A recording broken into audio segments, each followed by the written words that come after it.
नमस्कार। देश और दुनिया की तमाम बड़ी खबरों को लेकर मैं फिर से एक बार हाजिर हूँ। तो आइए जान लेते हैं आज के मुख्य समाचार क्या हैं और क्या है देश और दुनिया का ताज़ा अपडेट।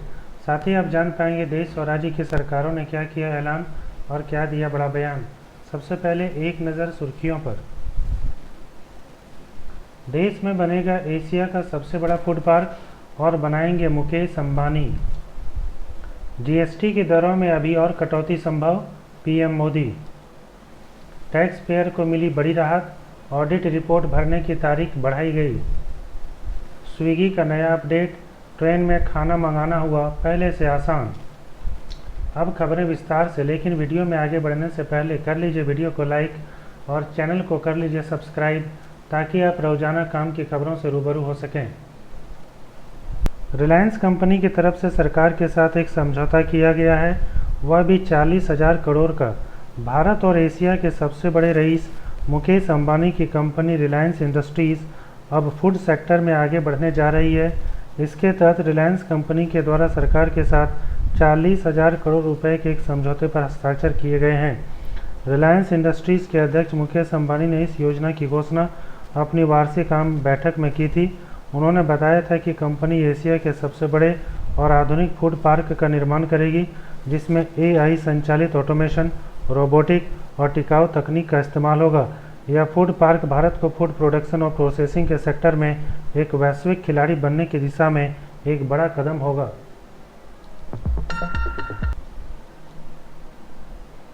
प्रधानमंत्री नरेंद्र मोदी ने गुरुवार को कहा कि जीएसटी व्यवस्था में सुधार जारी रहेंगे। उन्होंने कहा कि जैसे जैसे देश की अर्थव्यवस्था मजबूत होगी, नागरिकों पर कर का बोझ धीरे धीरे कम होगा। Uttar Pradesh international trade show 2025 के उद्घाटन के दौरान मोदी ने कहा कि भारत में अब अनुकूल माहौल है, जिसके कारण टैक्स सुधारों के लिए उचित माहौल बन रहा है। सीबीडीटी ने ऑडिट रिपोर्ट को भरने की आखिरी तारीख अब 31 अक्टूबर 2025 कर दी है। आपको बता दें कि ऑडिट रिपोर्ट जमा करने की आखिरी तारीख पहले 30 सितंबर 2025 थी। बीते कुछ हफ्तों से देश भर के टैक्स प्रोफेशनल्स और एसोसिएशंस लगातार मांग कर रहे थे कि ऑडिट रिपोर्ट जमा करने की तारीख को आगे बढ़ाया जाए।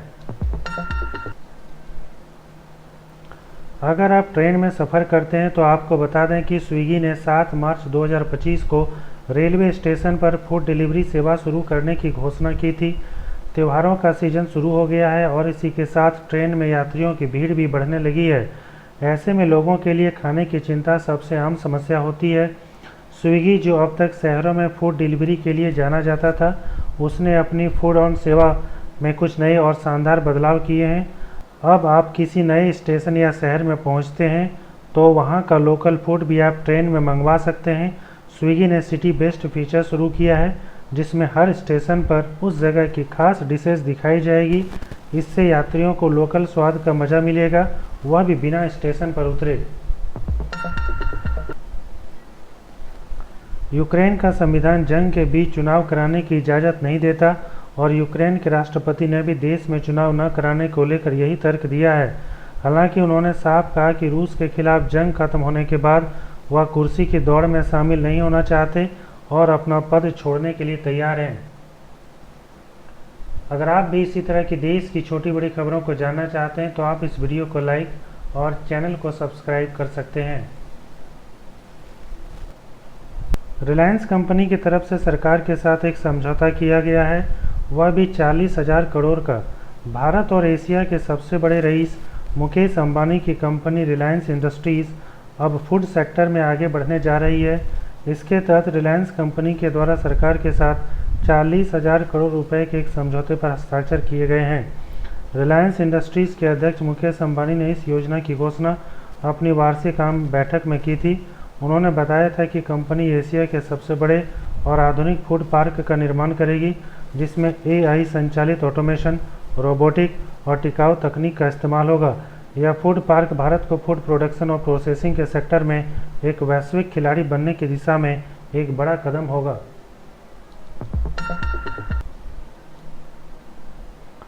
प्रधानमंत्री नरेंद्र मोदी ने गुरुवार को कहा कि जीएसटी व्यवस्था में सुधार जारी रहेंगे। उन्होंने कहा कि जैसे जैसे देश की अर्थव्यवस्था मजबूत होगी, नागरिकों पर कर का बोझ धीरे धीरे कम होगा।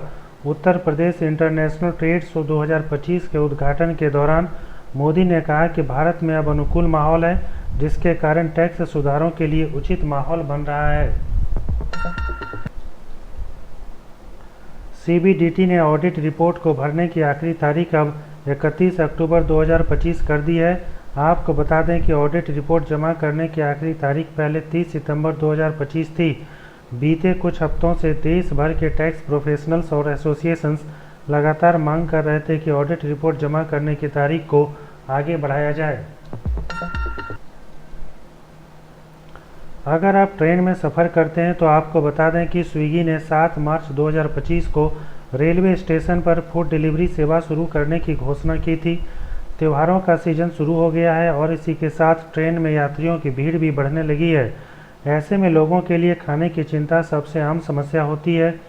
स्विगी, जो अब तक शहरों में फूड डिलीवरी के लिए जाना जाता था, उसने अपनी फूड ऑन सेवा में कुछ नए और शानदार बदलाव किए हैं। अब आप किसी नए स्टेशन या शहर में पहुंचते हैं तो वहां का लोकल फूड भी आप ट्रेन में मंगवा सकते हैं।